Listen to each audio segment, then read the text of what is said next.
Sidang ke-10 kasus Bantal Harvest dilakukan di Pengadilan Negeri Kota Pasuruan pada Rabu 23 Oktober 2024, menghadirkan saksi ahli Agus Setiawan dari HKI Jakarta. Akan menghadirkan saksi ahli Agus Setiawan dari Jakarta. Sidang dipimpin oleh Hakim Birna Mirnasari dengan Jaksa Dias Tasya Ulima dan lawyer Sahlan and Partners ada Zulfi dan Sahlan Azwar. Berlangsung cukup panas. PH dari Bantal Harvest, Sahlan Azwar, menuding bahwa saksi ahli dianggap tidak konsisten ketika menjawab pertanyaan-pertanyaan dalam persidangan. Berikut adalah konferensi pers dengan Sahlan Azwar. Kami dengan lawyer Sahlan dan Bang Zulfi dari Sahlan Azwar, lawyer and partner. Bang, ini tadi sudah datang saksi ahli dan sepertinya menyudutkan dia ada di pihak jaksa. Gimana nih, Zulfi? Oh ya, terima kasih. Sebagaimana yang kita ketahui tadi, yang dihadirkan oleh jaksa adalah saksi ahli dari pihak jaksa ya. Sudah tentu dia akan menjaga atau bertahan dengan pendapatnya di BAP. Sudah pasti, nggak mungkin dia akan berbeda dari BAP. Kecil kemungkinannya. Namun demikian, kita berhasil mengorek keterangan yang menguntungkan pihak terdakwa, Pak Devi. Salah satu contoh bahwa yang dipasarkan itu, yang dijual itu mestinya sesuai dengan apa yang terdaftar di sertifikat. Kalau seandainya yang dijual adalah Harvest, tulisan luxury-nya dibikin kecil di bawah, Harvest dibesarin di atas, itu tidak sesuai dengan sertifikat. Dan tenaga ahli, saksi ahli nyatakan itu tidak terdaftar sesuai. Dan itu menunjukkan ada tingkat. Yang kemudian saksi ahli juga menyatakan baik secara langsung maupun tidak langsung bahwa yang menentukan merek itu sama atau tidak, sehingga diterima kalau sama, ditolak kalau sama, dan diterima kalau berbeda adalah Dirjen merek ya, Dirjen Kekayaan Intelektual.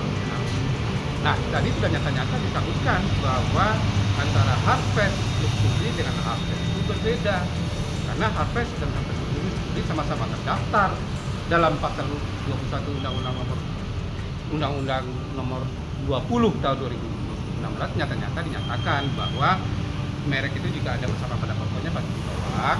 Kalau tidak ada persamaan pada pokoknya bisa diterima. Nah, kalau sama-sama diterima itu tentunya berbeda, tidak ada persamaan pada pokoknya.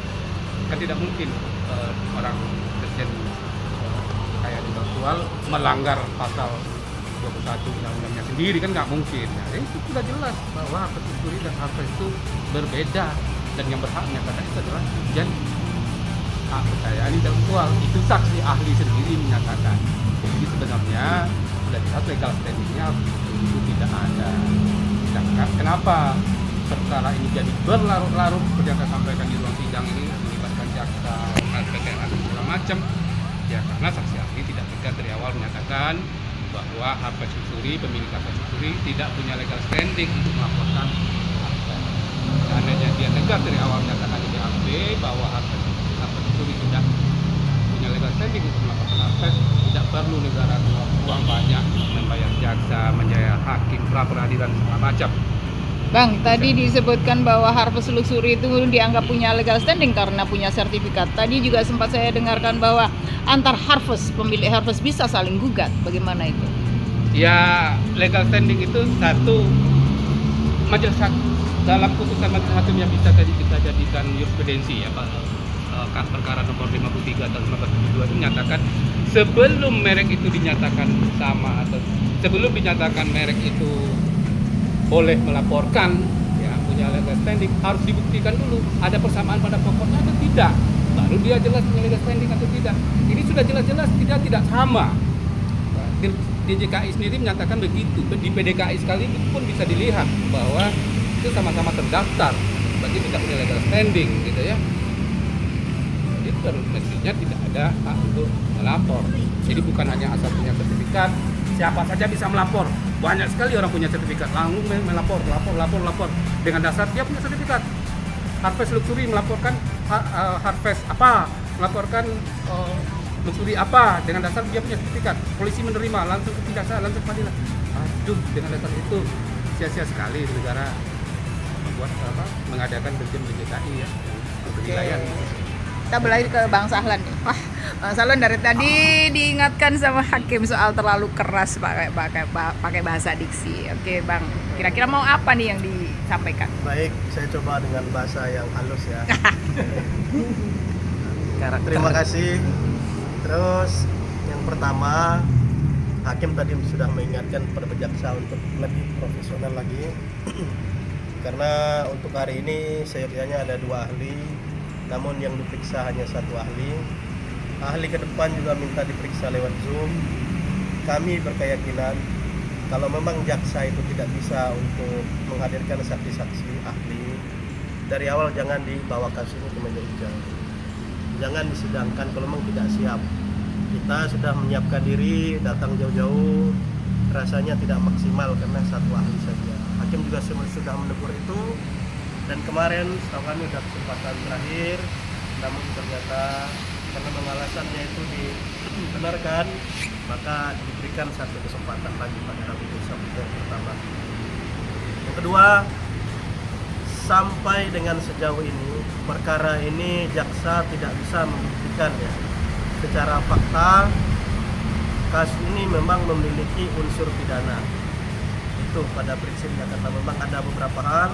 Begitu juga dengan ahli,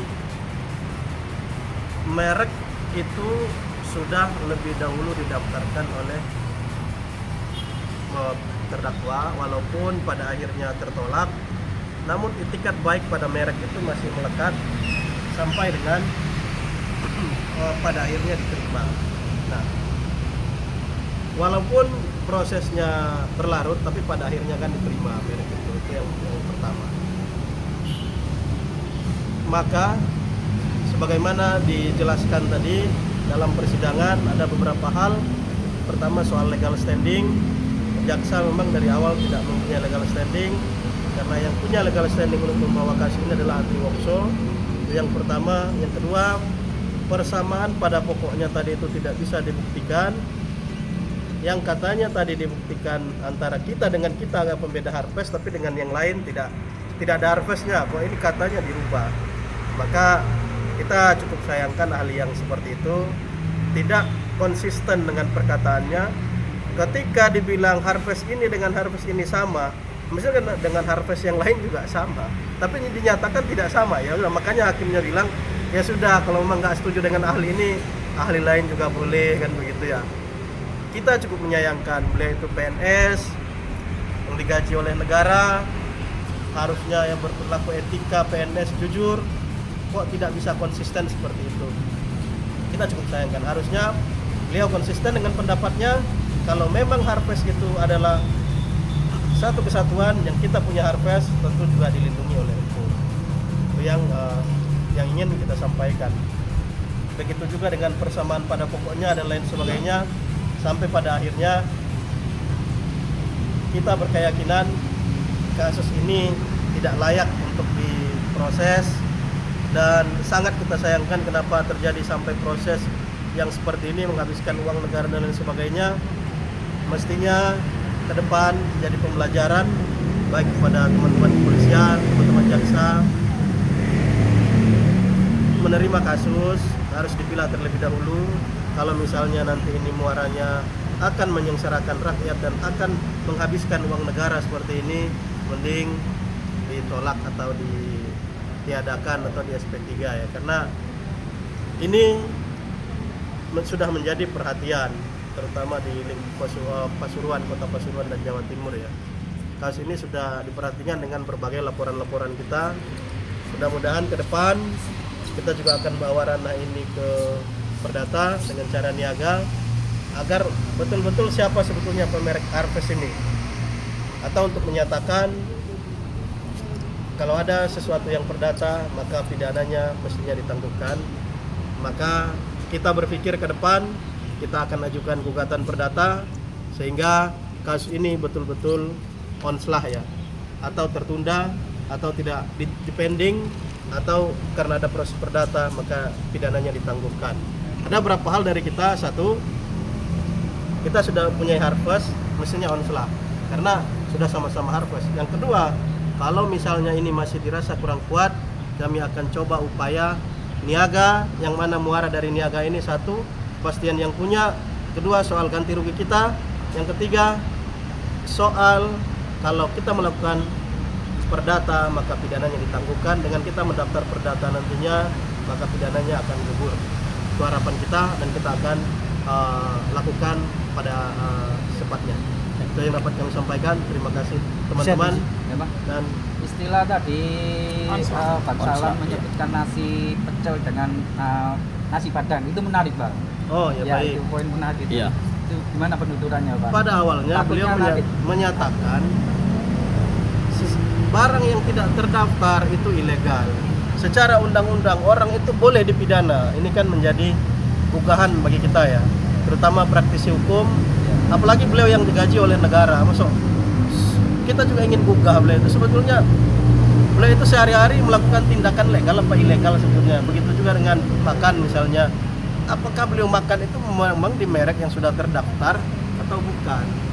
Kalau dirasa dalam kehidupan kita sehari-hari lebih banyak kita melakukan hal-hal yang sifatnya itu belum terdaftar dalam keseharian kita, apapun merek yang kita beli, saya yakin beliau dari 10 merek paling nggak ada semua yang terdaftar.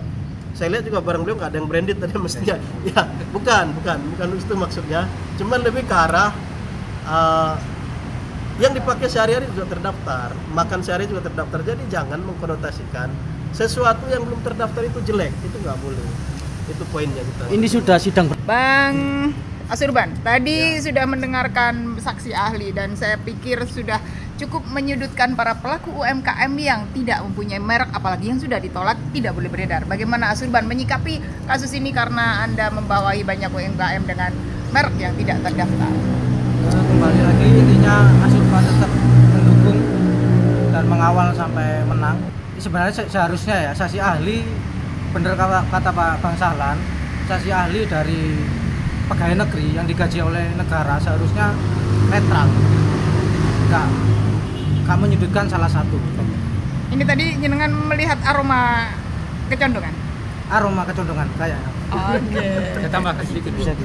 Iya benar. Kalau bicara nggak boleh beredar ilegal, saya khawatirnya saksi ahli, jaksa, bakal hakim bisa kena pasal turut serta nanti ikut serta pasal 55 KUHP karena makan di rumah makan Padang yang belum terdaftar mereknya. Itu sate. Ketahan semua kita nanti ya. Ketahan semua kita itu dikenakan pidana semua kita nanti. Jadi lupa mereka bahwa akhirnya lupa bahwa implikasinya ke sana. Tadi kan sudah kita luruskan bahwa itu tidak ada hubungan dengan legalitas. Merek itu tidak ada hubungan dengan legalitas. Bahkan yang tidak terdaftar pun diakui oleh undang-undang di pasal 76 itu disebut kok. Yang tidak terdaftar punya hak, di dalam undang-undang diakui haknya. Jadi masalah, tapi dia tidak punya hak eksklusif dilindungi. Orang bisa pakai merek, nah itu saja.